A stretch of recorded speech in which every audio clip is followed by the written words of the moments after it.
Bismillahirrahmanirrahim. Assalamualaikum warahmatullahi wabarakatuh. Alhamdulillah, tsumma alhamdulillah, wassalatu wassalamu ala rasulillah wa ala alihi wa sahbihi wa wala wala hawla wala quwata illa billah, amma ba'd.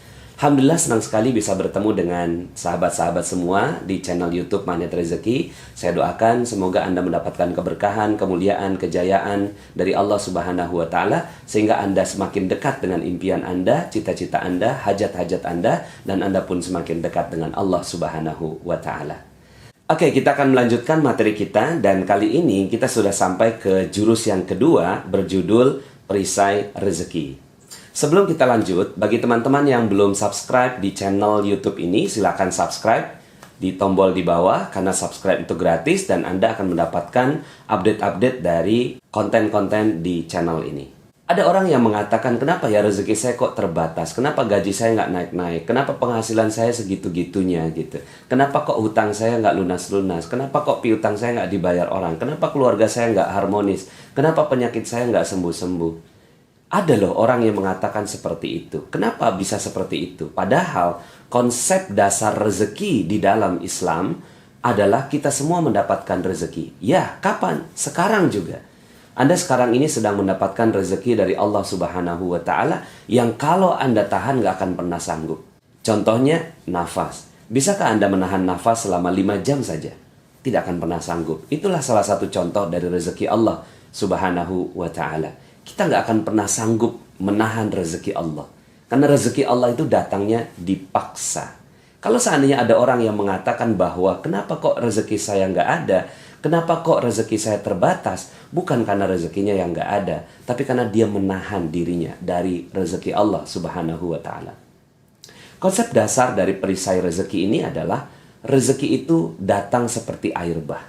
Dia seperti air yang banjir, turun dari atas, kita ada di bawah. Kira-kira kalau ada orang di bawah, lalu kemudian air banjir turun dari atas, ada nggak orang yang nggak kena airnya? Kayaknya nggak mungkin ya. Semua pasti terkena airnya. Hanya ada satu golongan orang yang ketika air banjir itu datang dan dia tidak mendapatkan airnya, adalah orang-orang yang membangun benteng, membangun bendungan, membangun perisai. Sehingga akhirnya air itu datang melimpas dan dia tidak terkena ke airnya.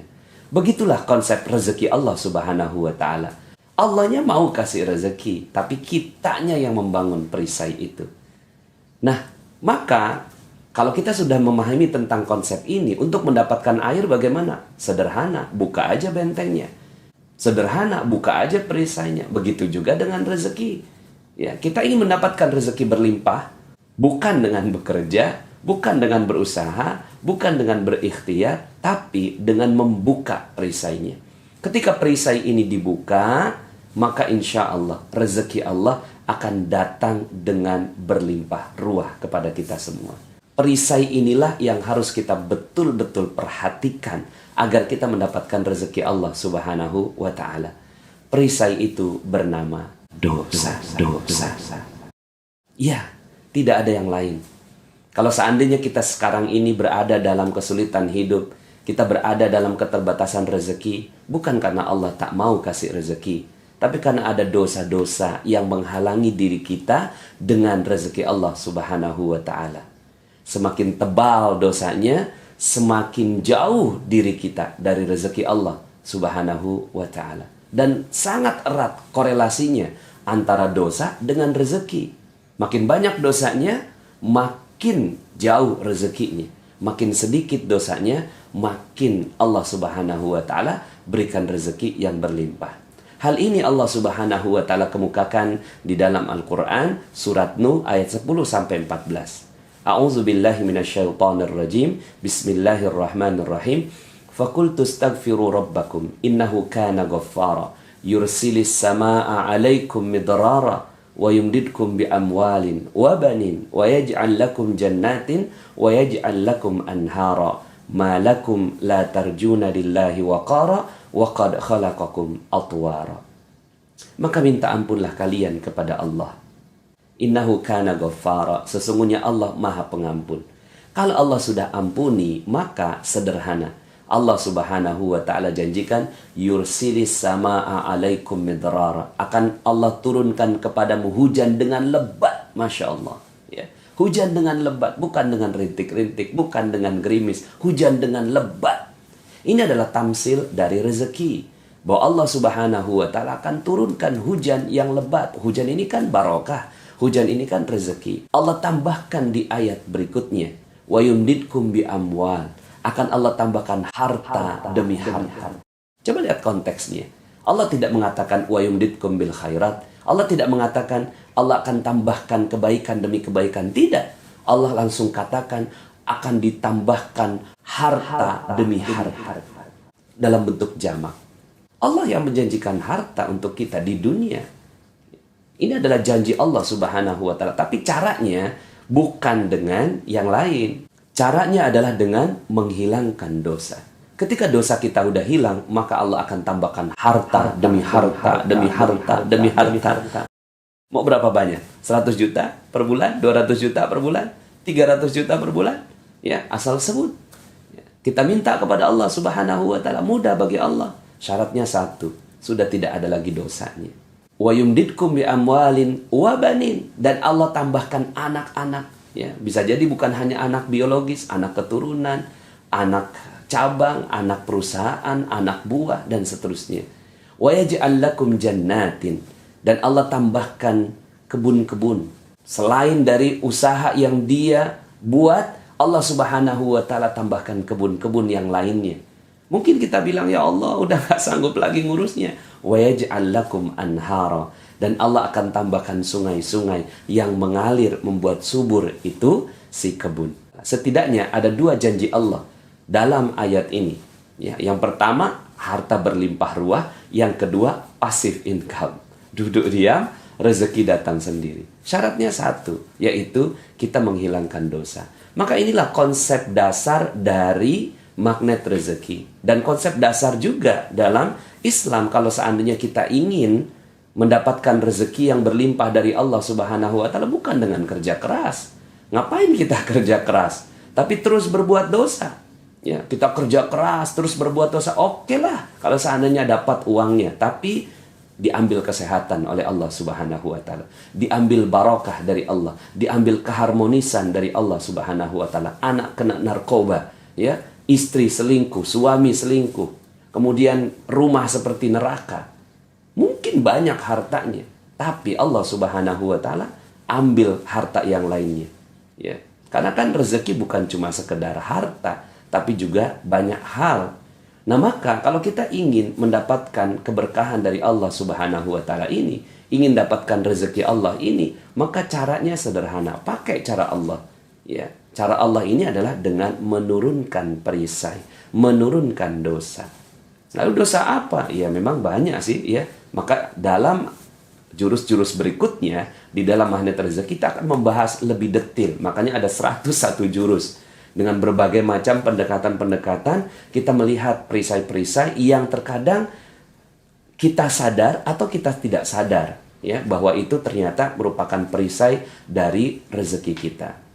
Maka kalau seandainya boleh kita berikhtiar, bekerja, bersungguh-sungguh, maka bersungguh-sungguhlah menghapuskan dosa-dosa kita. Ya. Ada orang yang bersungguh-sungguh, dia pergi pagi pulang sore, pergi pagi pulang malam untuk mencari sesuatu. Tapi sepanjang dia bekerja, dia berbuat dosa lagi. Dia ambil harta orang, dia korupsi, dia menurunkan timbangan, ya. Kemudian dia tidak jujur kepada pelanggannya dan seterusnya. Maka apa yang terjadi pada kehidupan orang ini? Yuk sama-sama kita jalankan materi perisai ini. Percaya nggak dengan konsep ini? Kayaknya nggak percaya. Percaya dengan konsep ini? Ya, turunkan perisai, rezeki berlimpah ruah. Percaya? Kayaknya nggak percaya. Percaya nggak? Kayaknya nggak percaya. Kenapa saya seperti ini? Karena memang Allah yang mengatakan malakum la tarjuna lillahi waqara. Kenapa kalian nggak percaya? Itu Allah yang katakan. Kita nggak percaya dapatkan rezeki berkah banyak, berlimpah, dan pasif income. Nggak percaya kita. Buktinya kita nggak percaya apa? Buktinya kita nggak percaya masih buat dosa. Ya. Nah, untuk menyederhanakan, ya, ada satu cerita yang ingin saya ceritakan kepada Anda semua yang menjadi model bagaimana keajaiban Allah Subhanahu wa taala datang dengan konsep perisai rezeki ini. Ada seorang nenek. Nenek ini tiap harinya minta-minta. Dia nggak tahu kalau minta-minta itu dosa. Bagi dia nikmat gitu. Sekedar meminta kemudian dia dapat. Maka tiap harinya dia meminta-minta sampai akhirnya dia tahu lokasi basah dan lokasi kering dalam meminta-minta. Nah, lokasi basah itu bukan cuma sekedar di perempatan. Kalau ada ustadz ceramah tentang sedekah, itu basah ya. Akhirnya dia datanglah ke pengajiannya Ustadz Yusuf Mansur. Ya, tapi bukan untuk ngaji, untuk jadi alat praktikum ya. Pada saat jamaah semuanya didoktrin sama Ustadz Yusuf Mansur untuk bersedekah, dia ada di luar untuk menampung dana-dana sedekah. Sampai kemudian ketahuan sama Ustadz Yusuf Mansur, dipanggil tuh si nenek, "Nek, datang pengen minta-minta ya?" "Enggak Ustadz, enggak." "Jangan bohong Nek, banyak orang yang menceritakan seperti itu." "Enggak Ustadz, gini aja deh. Kalau besok nenek datang pengen minta-minta, saya usir ya. Tapi kalau nenek datang pengen ngaji, silahkan deh ngaji." Besoknya tuh si nenek datang lagi, tapi udah berubah niat. Bukan lagi pengen minta-minta, tapi pengen ngaji. Satu hari ada Ustadz Yusuf Mansur, ada tuh si nenek, ada saya. Itu si nenek ngoceh aja depan Ustadz Yusuf Mansur. Wow gitu ya, nggak tahu orang yang diocehin orang sibuk. Lalu kemudian kata Ustadz Yusuf Mansur, "Udah Nek, nggak usah banyak ngomong, nih gue mau kasih duit ya. 250.000, tapi bukan buat nenek semua. 190.000 bagiin ke orang lain sebagai sedekah, 60.000 untuk nenek sebagai ongkos bagiin sedekah." "Paham?" "Enggak paham Ustadz," kata tuh si nenek. Ya, lalu kemudian kata Ustadz Yusuf Mansur, "Nas, terusin Nas, gue banyak urusan." Ya mungkin ya kalau cuma sekedar jelasin insya Allah bisa lah. Lalu kemudian akhirnya saya jelasin pelan-pelan. "Nek, Ustadz Yusuf Mansur mau ngasih duit 250.000. Betul kan Ustadz? Saya cari Ustadznya. Loh kok nggak ada?" "Oh maksudnya terusin Nas." "Bukan terusin jelasin doang, tapi terusin kasihin duit juga." Aduh, saya ya dijebak sama Ustadz Yusuf Mansur. Tapi dijebaknya yang baik. Lalu kemudian akhirnya saya keluarkan dompet saya, ada duit 300.000. Saya tunjukin sama tuh si nenek. "Nih Nek, ada duit 300.000. Tapi bukan buat nenek semua. 240.000 bagian ke orang lain sebagai sedekah, 60.000 untuk nenek sebagai ongkos bagiin sedekah." "Paham?" "Paham Ustadz." "Oh cepet banget pahamnya ya, karena ada duitnya." Jadi orang kalau dijelasin ada duitnya cepat paham ya. Lalu kemudian 2 minggu kemudian saya ketemu sama si nenek ini lagi. Ya, dia nangis-nangis ya, terharu. "Subhanallah Ustadz, alhamdulillah." "Ada apa Nek?" Lalu kemudian dia cerita, "Itu Ustadz, duitnya saya udah tukerin duit-duit kecil. 2.000, 5.000, 10.000. Karena komunitasnya peminta-minta, cepet habis tuh duit. Sampai kemudian ada 3 orang datang ya. Nek, ya, Nek bagi sedekah kok kita nggak kebagian. Udah habis ya. Jangan bohong dong Nek." Karena didesak keluarlah bagian dia ya. 50.000 disimpan, 10.000 ya dikasihin sama tuh si 3 orang. "Bagi 3 ya, udah habis." Pagi harinya dia melakukan seperti itu. Malam harinya lewat depan sebuah rumah, namanya Ibu Hajah Maryam. Lalu kemudian dipanggil tuh si nenek. "Nek sini Nek, ada apa Bu Haji?" "Nggak tahu nih, beberapa bulan ini saya terus keingetan nenek." Lihat kalimatnya, beberapa bulan ini saya terus keingetan nenek. Alhamdulillah tadi pagi saya sudah daftarkan nenek pergi umroh. Alhamdulillah. Saya takjub sekali dengan kisah ini. Ya, Allah Subhanahu wa taala yang mengatur ini semua kisah. Saya menyaksikan Ustadz Yusuf Mansur ngomelin tuh si nenek. Saya menyaksikan juga ketika saya harus melaksanakan tugas dari Ustadz Yusuf Mansur. Dan 2 minggu kemudian saya ketemu sama itu si nenek lagi. Siapa yang mengatur ini semua? Sepertinya Allah Subhanahu wa taala telah mengatur kisah ini untuk menjadi pelajaran bagi kita semua. Bahwa si nenek awalnya berdosa. Ya, tapi awalnya mungkin dia nggak sadar kalau itu dosa. Ya, karena kan orang yang meminta-minta itu dalam sebuah hadis disebutkan akan datang kepada Allah dengan sudah tidak ada lagi dagingnya. Artinya dengan tengkorak saja gitu ya. Saking dihinakannya orang-orang yang meminta-minta ini. Kalau minta sekali 2 kali, it's okay, wajar. Tapi kalau meminta-minta dan dijadikan profesi, nah ini dosa. Nah, awalnya sang nenek berbuat dosa. Sampai kemudian Allah Subhanahu wa taala tetapkan sebuah ilmu melalui Ustadz Yusuf Mansur. Itu pun dipaksa gitu ya. Dipaksa untuk melaksanakannya. Sampai kemudian akhirnya sang nenek ini alhamdulillah mau melaksanakannya. Dia ngaji, dia turunkan perisainya, dia perlahan-lahan turunkan perisainya. Semasa dia menurunkan perisainya itulah Allah Subhanahu wa Ta'ala titipkan orang yang akan memberikan rezeki buat sang nenek. Coba bayangkan, ada seorang, ini saya sampai hafal betul namanya Ibu Hajah Maryam, ya. Lalu kemudian sang Ibu Hajah ini, entah kenapa kok Allah yang buat pemikiran bagi Ibu Hajah ini untuk memikirkan umroh bagi sang nenek. Siapa yang mengatur itu semua? Allah Subhanahu wa Ta'ala. Sampai kemudian ketika saatnya tiba, Allah Subhanahu wa Ta'ala ini memberikan kegembiraan berupa keajaiban, maka keajaiban itu terjadi. Bukan keajaiban itu terjadinya dulu, di masa ini sudah ada keajaiban itu.